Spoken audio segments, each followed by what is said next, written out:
We are so excited today. We have Bambi Lynn on a Superwoman's Handbook sharing her story about how we are all a pearl.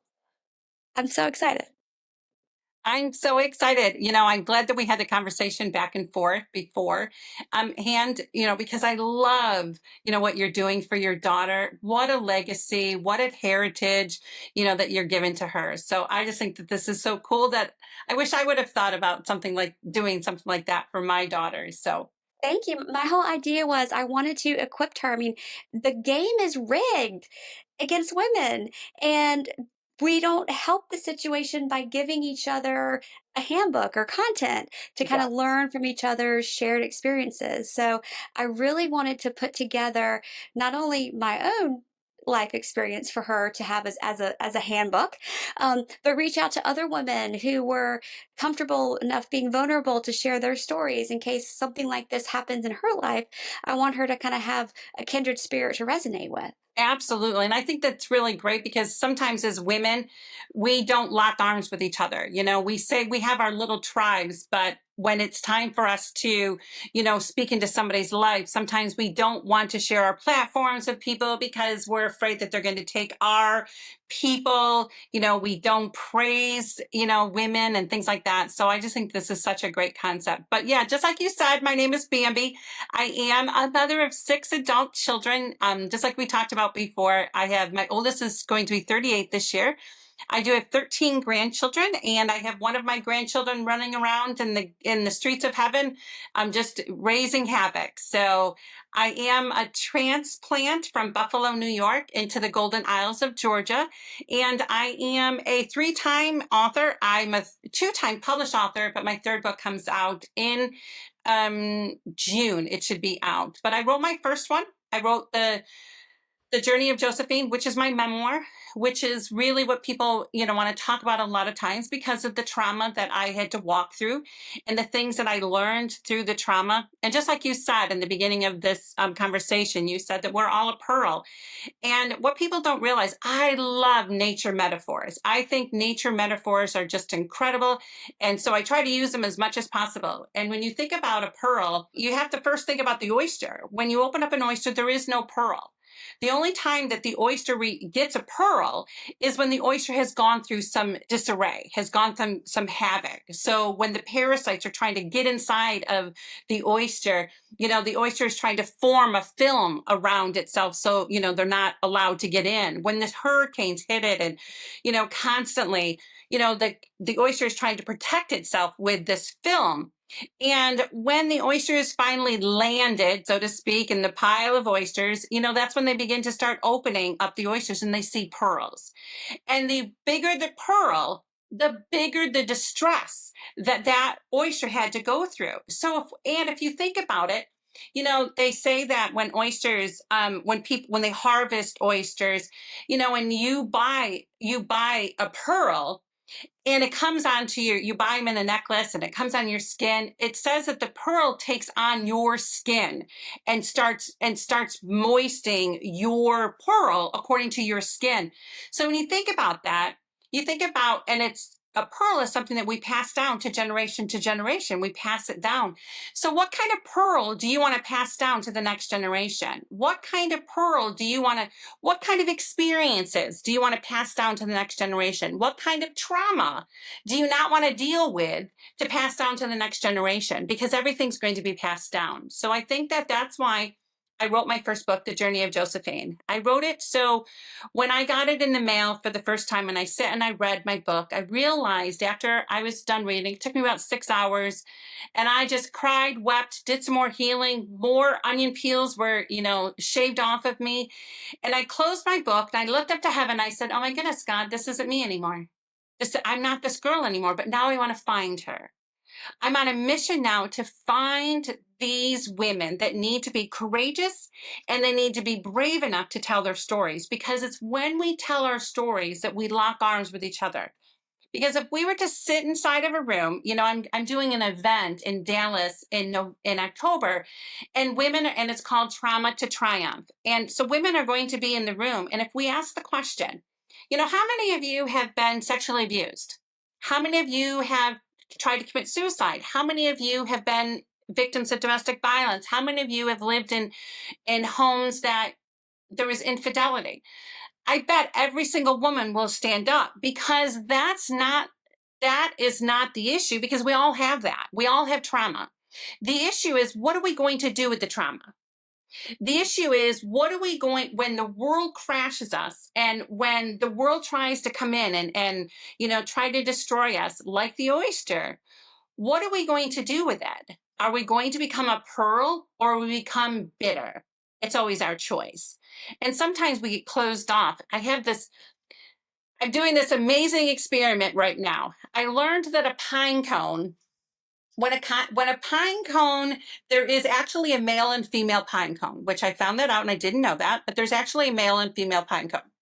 When a pine cone, when a storm comes, the pine cone, the woman pine cone, she closes herself up. So if you look, she's all closed up because the storm has come after her. And the pine cone doesn't want anything to affect her.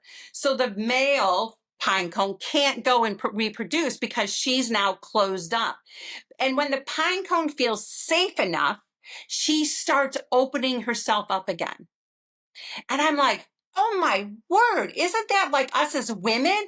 We've gone through pain and agony in our lives, and we close ourselves up, and, we're in a storm, we're in darkness. We're like, nobody's going to come in. Nobody's going to talk to us. We're trying to heal with some stuff.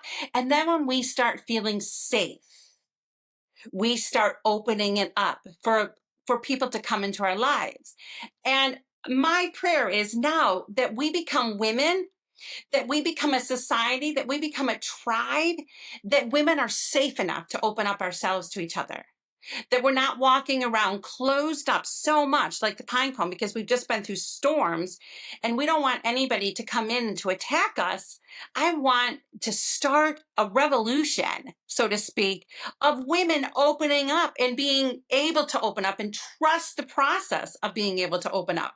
And I just think it's so amazing that nature teaches you, it teaches you all these different things that you can do and that you can see. So love my story, and I love how God has given me word pictures, because now you'll always remember that. So when you're walking down the road and you see pine cones that are closed up, you're going to know that that pine cone went through a storm. If you see the pine cone wide open, you're going to know that that pine cone is ready for somebody to come, is ready to reproduce. So I just think that that's kind of cool. And we're all on this journey. I'm on this journey of not to be a victim of my trauma. I have trauma. I've gone through some stuff in my life, but I don't want to be a victim of the trauma. And when I was 25, 26 years old, I had a pressure canner blow up on me. So this is such a great analogy of a life lesson. I had a pressure canner blow up on me, and 300 degrees of spaghetti sauce blew on my ex-husband and myself. So burnt my breast and burnt my arm.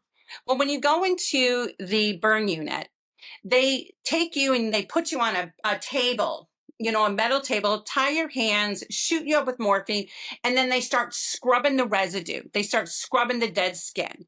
And they do that until there's no more dead skin.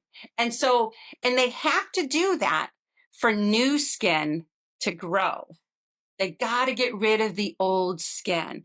And when I think about that, so many of us women are walking around with the dead skin still attached to us. We're still walking around with the trauma shirt saying, hey, I'm a victim of trauma. We're still walking around, with the residue of the past.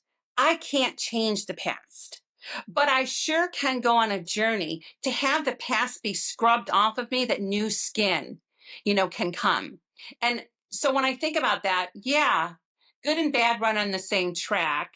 So when I think about, oh my goodness, bad, I got burned, but good is that it teaches me that I have a life lesson that I can be able to share with other people, that let's get rid of the dead skin. Let's get rid of the residue.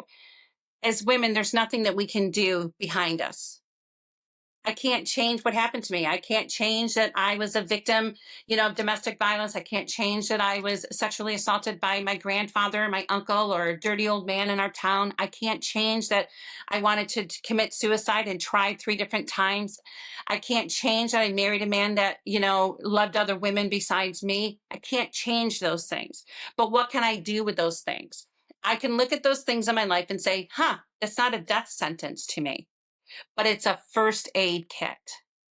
Every single thing that I can put inside of my first aid kit is going to help me to continue to heal. And then it's going to help the women that are behind me, that I can say, hey, I've gone through this too. I know what it means to be in the pit. I know what it means to sit in your own despair. And I know that some of the despair you did yourself. But you know what? I know that because I did the same thing. I had girlfriends, that God gave me amazing girlfriends. And there were times, because I had been so broken and I had a lot of things that had happened to me in my life, that they took on mothering me. They took on taking care of me. And I know, even like days that I was sick, I would be sick one more day so that they would have to come to take care of me. We all are guilty, of that manipulation to a point. We're all guilty of wanting somebody to feel sorry for us for a point, but it's when we take it to an extreme and we stay there. And then it gets to a point that I think about. I have a very dear friend that had a nervous breakdown last year. And I remember telling her before it went to the extreme, and I said, you're going to go too far. And when you go too far, you're not going to be able to turn back. And it's going to take you and it's going to rob you, because for us not to admit that we do that. Sometimes we get to a point of feeling so sorry for ourselves and we get into arguments over ourselves. We begin telling ourselves stories that aren't true, and then it escalates. And then we get into darkness, and then we get into depression, because and I'm not saying for all, so when your guests listen to this, I'm not saying that it's like all depression is that way, but we lead ourselves to that because we don't know how to take back, and we don't know how, once we put ourselves in the pit, we don't know how to get ourselves out of the pit, because we know that we did it. We went too far. And I remember, telling my girlfriend that. I said, you're taking this too far. You're going to go so far and you're not going to be able to get out. I mean, please, please, just let's deal with this. Let's wake up. And she did. She took it too far, and she ended up, having a nervous breakdown, and now she's on the mends, and she's seeing, and she's making herself accountable for things, and really going on a journey of becoming, and really going on a journey of healing. I think that happens a lot for us as women, that when we're in our 40s and our 50s, because we're no longer mommying anymore. We're homemaking is, it's not as hard. And, when people say, man, I can't do that. No, I didn't have time. I had 6 babies, single mom, trying to figure out poverty. We didn't have time to look at ourselves and to think. But now I'm in my 50s, and now it's time to step back and say, I wonder who I am. Why did I make those decisions? Why did I believe that lie? Why did I do this? Why did I do that? And I think that that's what it means to, try to become. And I think that that's why I became an author in my 50s. I didn't have time, earlier on. So I hope that some of that you can get some meat out of it, and you can ask me questions. The first thing that comes to mind, because I really want this podcast to be, actionable and feel like a handbook. And the thing you said that really resonated with me was when you're in the pit. So if someone's listening right now and they're in the pit and they don't have you shaking their shoulders, what could you advise that they could do to help get themselves out? I think the first thing that women need to do to get out of the pit, and I'm not saying that men don't get into the pit, but because my passion is women, the first thing that you need to do is that you need to forgive yourself. You need to say you're sorry to yourself. Forget being sorry for other people, but start being sorry and forgive yourself. Forgive yourself for the things that had happened to you that had nothing to do with you, and to acknowledge that it had nothing to do with you. What was I going to do as a 4-year-old little girl when a grandfather comes in naked with a bathrobe? That's not my issue. That's his issue. So forgive myself for being in that position and thinking that I could have done something. And once we start forgiving ourselves, we have to start crawling ourselves out.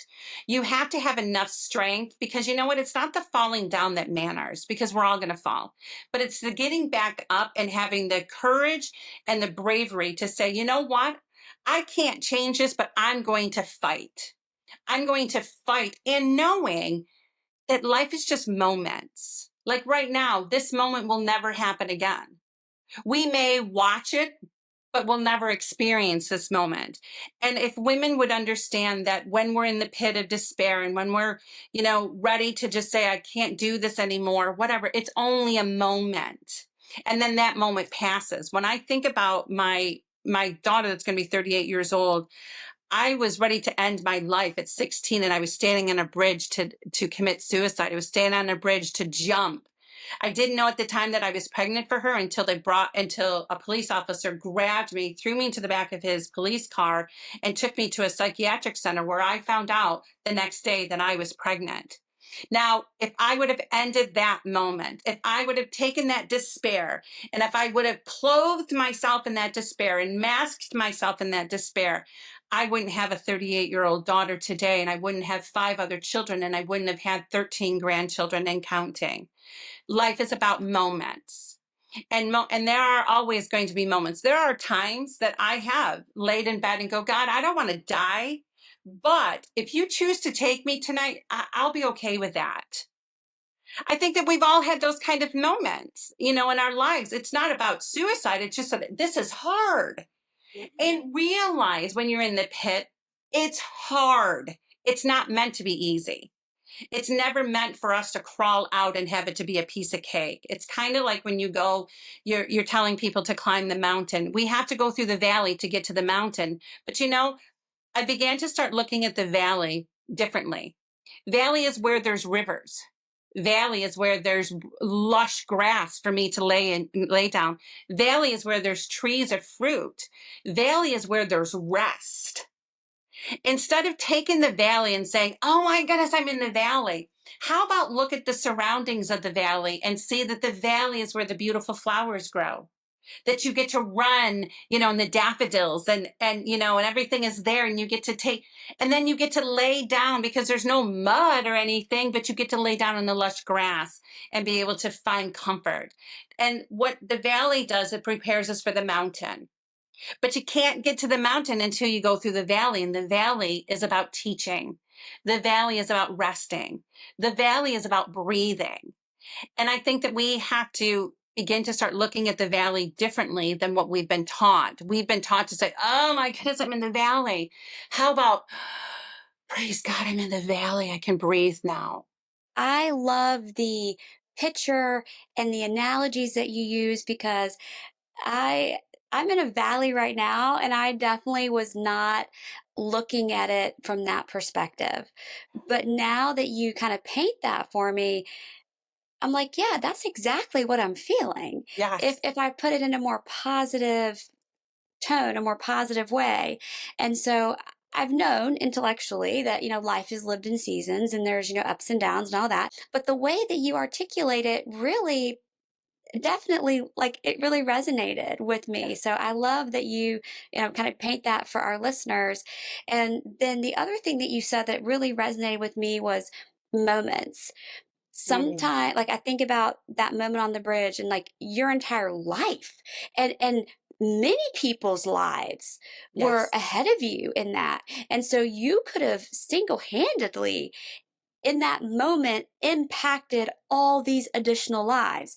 And I think that we're all sometimes guilty of, I don't want to say being selfish, but making self focused choices in a moment that benefit us in that moment, not being able to focus. You're looking back hindsight, but we're in those moments, we're looking at it from the future and we're not seeing the 6 kids and 13 grandkids.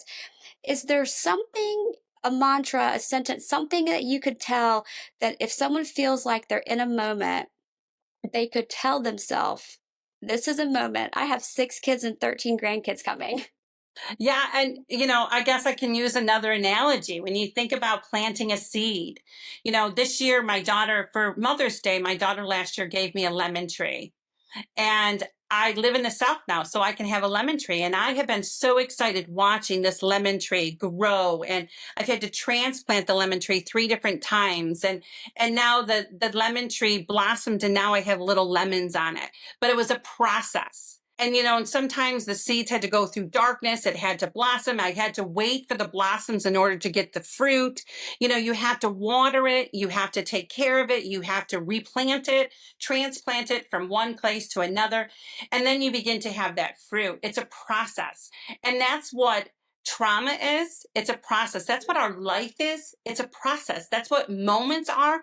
It's a process. We can't be, even if when the caterpillar is, when the butterfly lands the egg on the milkweed, lands a butterfly, but that butterfly needs to learn that it's a butterfly and goes through the process. And at the time, it looks like a caterpillar, so the caterpillar doesn't understand that it's really a butterfly, and has to go through the shedding, and has to go through the times of all by himself until he gets into the chrysalis.